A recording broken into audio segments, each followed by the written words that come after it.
Bonjour Samuel. Bonjour Boris. Je suis content de t'accueillir ici. Écoute, on s'est connus il y a très longtemps. On avait discuté une fois ensemble à la sortie d'un petit concert. Et puis là, on a le plaisir de se revoir un petit peu. C'est tout à fait étonnant. Tu viens de l'Hérault, je crois. C'est ça. Je crois bien. Donc, tu es chanteur, auteur, compositeur. Voilà. Et tu as des dates un petit peu partout en France régulièrement. Et là, c'était une date sur Amiens. Voilà, pas loin à la Motte-Brébière, dans un très chouette lieu. Donc, comme j'ai vécu à Amiens un peu, ça me fait très plaisir de revenir dans le coin après tant d'années.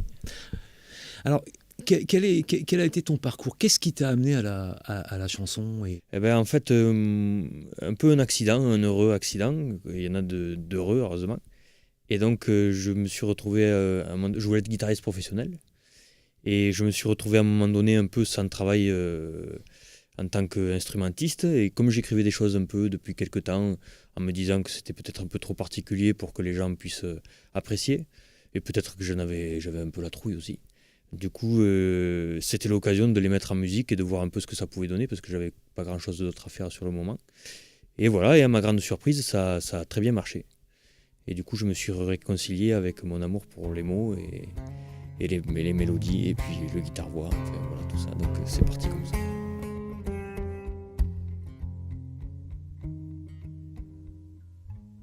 Au pied des murs épais, couverts de moisissures, les pavés de granit me claquent à la figure. J'arpente les allées entre les réverbères, tandis que la nuit vient en rampant.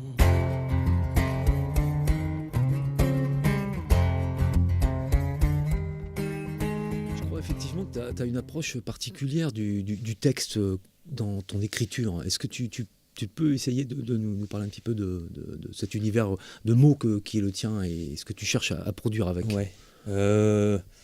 C'est particulier dans le sens où c'est personnel déjà, et puis en plus parce que j'attache une grande importance au choix des mots que j'utilise, c'est-à-dire que c'est presque une écriture musicale en fait. C'est peut-être mon passé d'instrumentiste qui veut ça. C'est curieux parce que quand j'ai commencé à mettre mes chansons en musique ou à écrire des textes en plus pour pouvoir compléter un répertoire, j'étais persuadé qu'en fait c'est la musique qui allait me guider, puisque c'était ça que j'avais beaucoup travaillé surtout, etc. Et je me suis rendu compte que c'était tout l'inverse en fait. C'est le texte qui prime et c'est le texte qui guide. Et donc voilà, le choix des mots, c'est-à-dire leur rythmique, leur sonorité, et les images et les ambiances qui dégagent et qui provoquent en fait l'arrangement instrumental autour, qui permet d'appuyer et de dialoguer avec. Donc voilà, il y a un vrai rapport avec la musique, et puis il y a un rapport avec la poésie assez ouvert, parce que moi j'aime bien, je suis pas quelqu'un qui écrit des choses c'est pas dans un sens péjoratif que je veux dire ça, mais qui enferme l'auditeur dans quelque chose de très cadré. Moi j'aime bien les choses très ouvertes, où les gens peuvent voyager dans leur propre imaginaire, quoi. Voilà, c'est ça. Et donc, si je comprends bien, alors on est plus dans le poétique, plus que dans le texte vraiment avec une signification très déterminée, très explicative. Tu laisses à l'auditeur la liberté une grande liberté d'interprétation, d'appropriation du sens en fait du texte. C'est texte assez ouvert. Des sirènes d'amour s'ennuient à Aberdeen,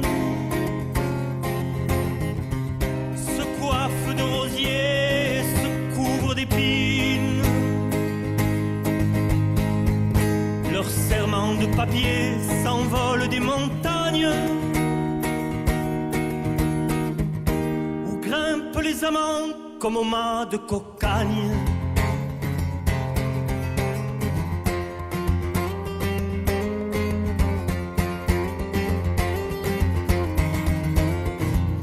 J'aimerais leurs cris bleus et leurs yeux mugissants qui crachent leur écume à la gueule du vent.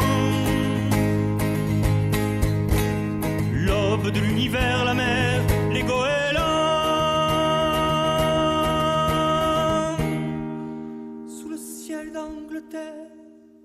se glisse doucement. Est-ce que tu peux nous parler un petit peu de ton set technique au niveau guitare et du son que tu cherches et pourquoi tu cherches ce son-là? Ouais, alors en fait, moi j'ai fait pas mal de rock. J'ai fait j'ai fait d'autres trucs, mais j'ai fait pas mal de rock. Et c'est un son et une énergie qui me plaît beaucoup, quoi. Et donc en fait, je joue sur guitare folk avec des micros magnétiques, donc qui sont des micros semblables à des micros de guitare électrique. Et ensuite, donc mon signal part de ma guitare. Et il arrive dans une AB box qui me coupe le signal en deux. Et donc il y en a une partie qui passe par une DI qui fait aussi égaliseur et qui passe par la sono. Donc j'ai un son folk si je prends que ce signal-là. Et l'autre signal passe par des effets de guitare électrique, donc une overdrive construite par un ami Picard d'ailleurs. Voilà. Donc une overdrive, une wah-wah, des effets d'enveloppe et puis delay, reverb, voilà. Et ensuite sur un ampli de guitare à lampe. Et donc ce qui se passe, c'est que le signal DI sur la sono, le signal folk, il ramène beaucoup de basses, on creuse beaucoup les médiums et des aigus pour la définition. Et le signal de la guitare électrique, le signal de l'ampli à lampe, c'est le corps du son. Et donc du coup, je me retrouve en fait avec un gros son sur scène quand l'endroit le permet.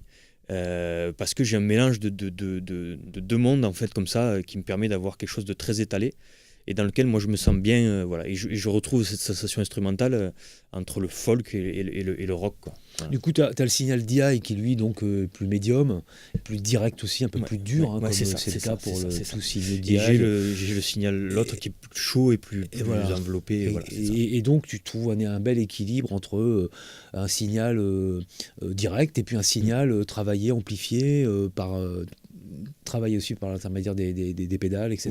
Voilà, c'est ça. Et le mixage des deux, effectivement, te donne beaucoup de possibilités, puisque tu peux y mettre des reverbs, des délais, c'est exactement ça. Pour recréer une temporalité, un espace qui correspondra à la chanson, qui sera voulu. Et en plus, ça te permet de rester libre aussi de tout ce qui est boucleur et compagnie, si j'ai bien compris. Voilà. Alors, c'est aussi parce que je m'aide de mon passé de guitariste où j'ai fait pas mal de picking, pas mal de choses comme ça, qui me permettent du coup d'amener une orchestration, entre guillemets, si on peut parler ça avec une seule guitare, mais du coup qui quand même voilà, j'ai pas, pour l'instant, j'ai pas expérimenté ou voilà, d'aller ramener des boucles ou quoi, parce que mon jeu de guitare me permet, et le système son, quoi, me permet d'avoir quelque chose qui tient bien la route, quoi.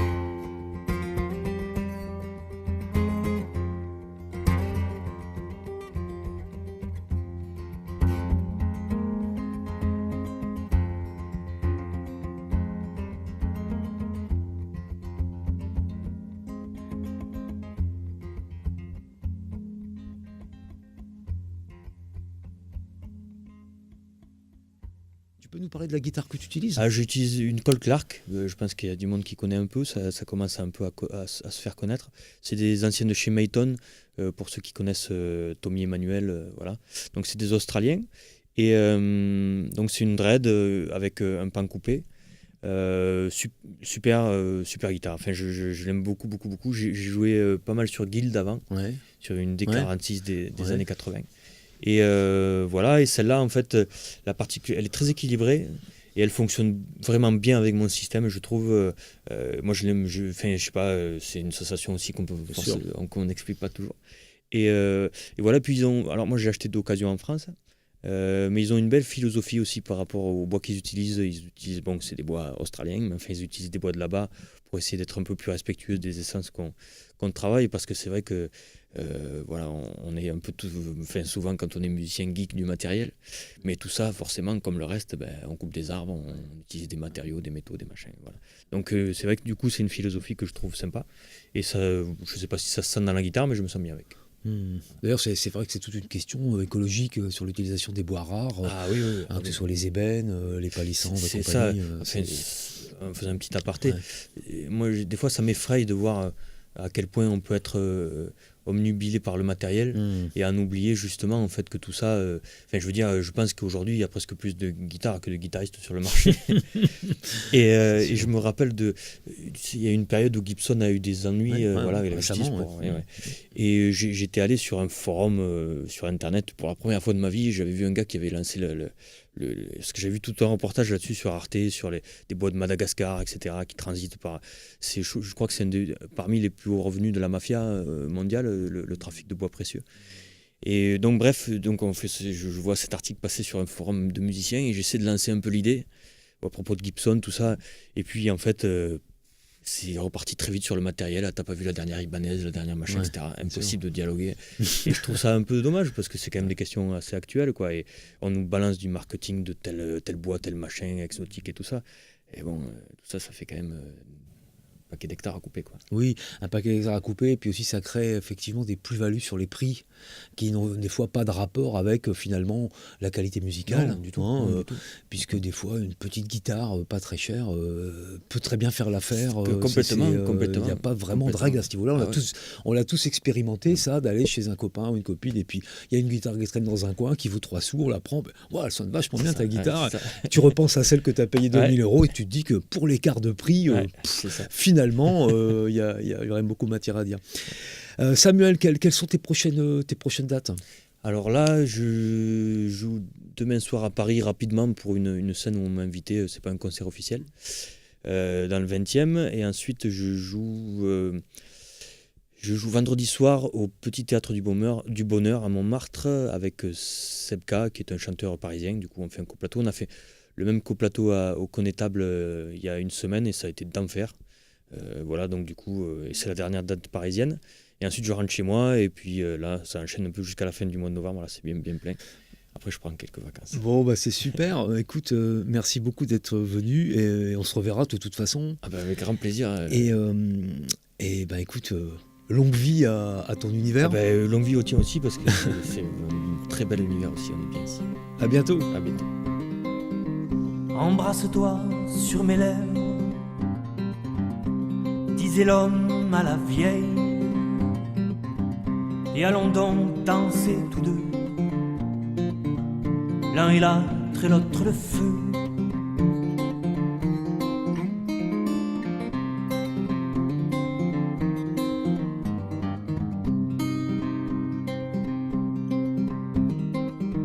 Dessine-moi un de mes rêves, disait l'homme à l'oseille, et allons donc claquer tous deux, l'un et l'autre et l'autre le feu.